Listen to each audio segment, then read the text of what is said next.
السلام علیکم ورحمۃ اللہ وبرکاتہ۔ قال اللہ عز وجل بعد اعوذ باللہ السمیع العلیم من الشیطان الرجیم قل يا أيها الناس قد جاءكم الحق من ربكم فمن اهتدى فإنما يهتدي لنفسه ومن ضل فإنما يضل عليها وما أنا عليكم بوكيل۔ معزز خواتین و حضرات، اللہ ملک العلام رب الجلال والاکرام کی پاکیزہ کتاب قرآن مجید کا 11واں پارہ، سورہ مبارکہ کا نام یونس، اور اس سورہ مبارکہ کی 108ویں آیت مبارکہ، اور اس آیت مبارکہ کا موضوع یہ ہے کہ حق صرف اللہ کی طرف سے آتا ہے، ہدایت اور گمراہی کا اثر انسان پر ہی ہوتا ہے، اللہ تعالیٰ کو اس کی مطلقاً کوئی پرواہ نہیں ہے۔ بامحاورہ ترجمہ سماعت فرمائیے گا۔ رب کائنات ارشاد فرماتے ہیں، اے نبی صلی اللہ علیہ وسلم آپ ارشاد فرما دیں، اے لوگو تمہارے پاس تمہارے رب کی طرف سے حق آ چکا ہے، پس جو شخص ہدایت پائے گا تو وہ ہدایت اپنے لیے ہی حاصل کرے گا، اس کا فائدہ اسی کو ہوگا، اور جو گمراہ ہو گیا، اصل راستے سے ہٹ گیا، تو اس کا گمراہ ہونا اسی کے لیے وبال ہے، اور میں تم پر مسلط نہیں کیا گیا ہوں۔ امام ابن کثیر رحمۃ اللہ علیہ نے اس آیت مبارکہ کی تفسیر میں بہت زیادہ تفصیل بیان نہیں فرمائی ہے۔ اللہ تعالیٰ نے نبی علیہ السلام کے ذریعے قیامت تک کی آنے والی انسانیت کو مخاطب کیا ہے۔ قرآن میں جہاں بھی لفظ یا ایھا الناس آئے، اس سے مراد تمام لوگ ہیں کہ اے نبی صلی اللہ علیہ وسلم آپ ان لوگوں کو بتا دیں کہ آپ کے پاس، بڑی قیمتی بات ہے یہ، کہ آپ صلی اللہ علیہ وسلم کے پاس جو دین ہے وہ اللہ کی طرف سے حق ہے، اس میں کسی قسم کا کوئی شک و شبہ نہیں ہے، اور جو اس کی اتباع اور پیروی کرے گا تو یقیناً وہ بذات خود دنیا اور آخرت میں کامیاب رہے گا، اور جس نے گمراہی کا راستہ اختیار کیا، جس نے راہ حق کو چھوڑ دیا، تو وہ بھی نقصان اپنا ہی کرے گا۔ اور ساتھ یہ بھی بتا دیں اے محمد صلی اللہ علیہ وسلم کہ میں تمہیں مسلمان کرنے کا پابند نہیں ہوں،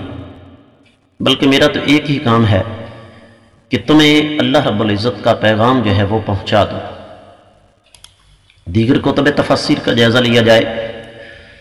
تو اہل علم یہ فرماتے ہیں کہ سب سے پہلی بات، حق سے مراد دین اسلام ہے، جس کی بنیاد عقیدہ توحید اور عقیدہ رسالت پر ہے، اور ظاہر سی بات ہے میں آپ کوئی بھی اگر اس وحی الہی جو کہ قرآن و حدیث پر مشتمل ہے اس کی پیروی کرتے ہیں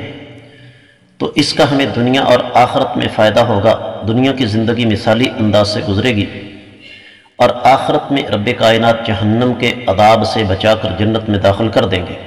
یہاں اس کے ساتھ ساتھ یہ بات ذہن میں رکھیں کہ اہل علم نے ایک بات یہاں بیان فرمائی ہے، وہ یہ کہ اللہ رب العزت نے اس سورہ مبارکہ کے آخر میں 2 آیات مبارکات نازل فرما دیں،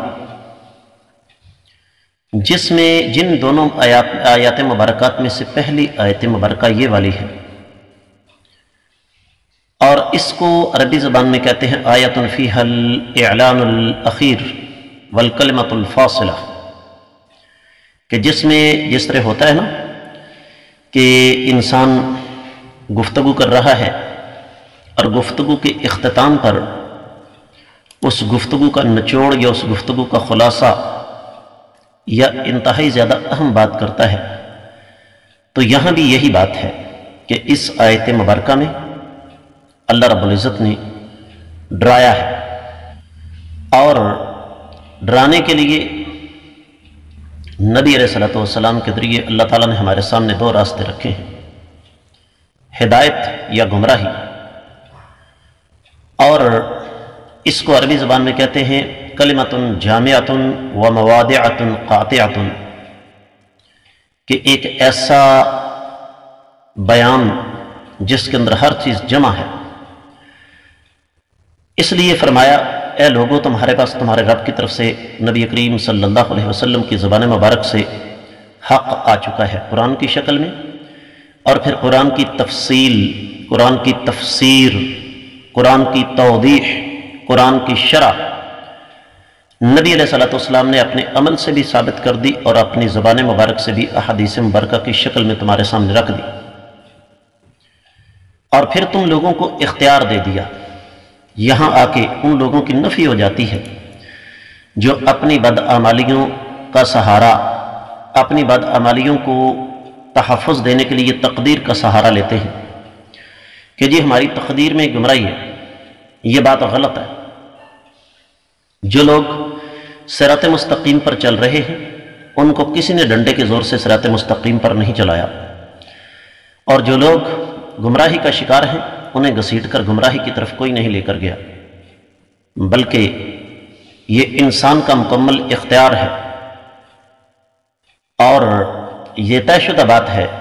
فمن شاء فلیؤمن فمن شاء فلیکفر، جس کا جی چاہے صراط مستقیم پر قائم رہے، صحیح راستے پر آ جائے، اور جس کا جی چاہے وہ کفر کے راستے پر چلے۔ آپ یہ دیکھیں کہ سورہ بنی اسرائیل یا سورۃ الاسراء کی 90ویں آیت مبارکہ میں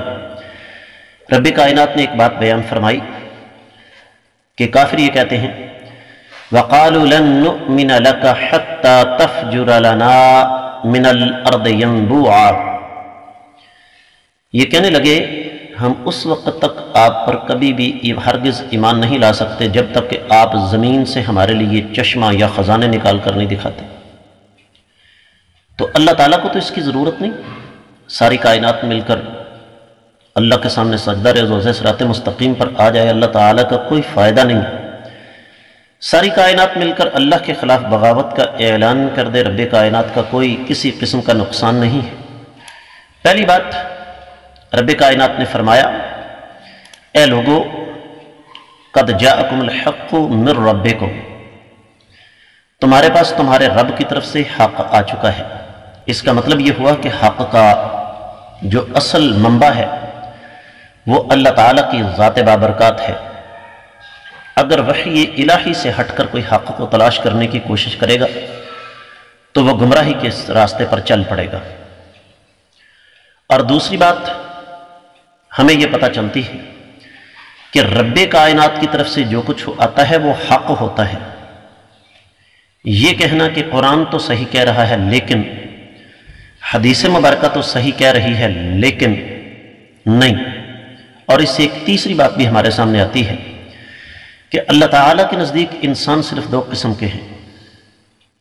جو راہ حق پر ہیں یا گمراہ ہیں۔ اور ایک چوتھی بات بھی ہمارے سامنے آتی ہے کہ ان دونوں راستوں کا انتخاب کرنا یہ میرے اور آپ کے اپنے ہاتھ میں ہے۔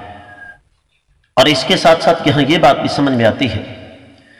کہ اگر کوئی انسان گمراہی کا راستہ اختیار کرتا ہے تو وہ دراصل اللہ تعالیٰ کا نقصان نہیں کر رہا بلکہ اپنا ہی نقصان کر رہا ہے۔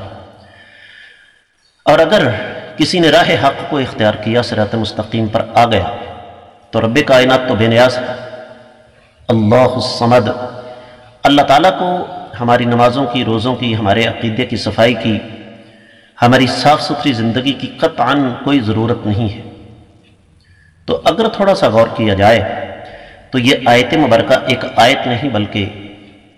ایک سنگ میل ہے جو اختتام پر ہمیں یہ بتاتی ہے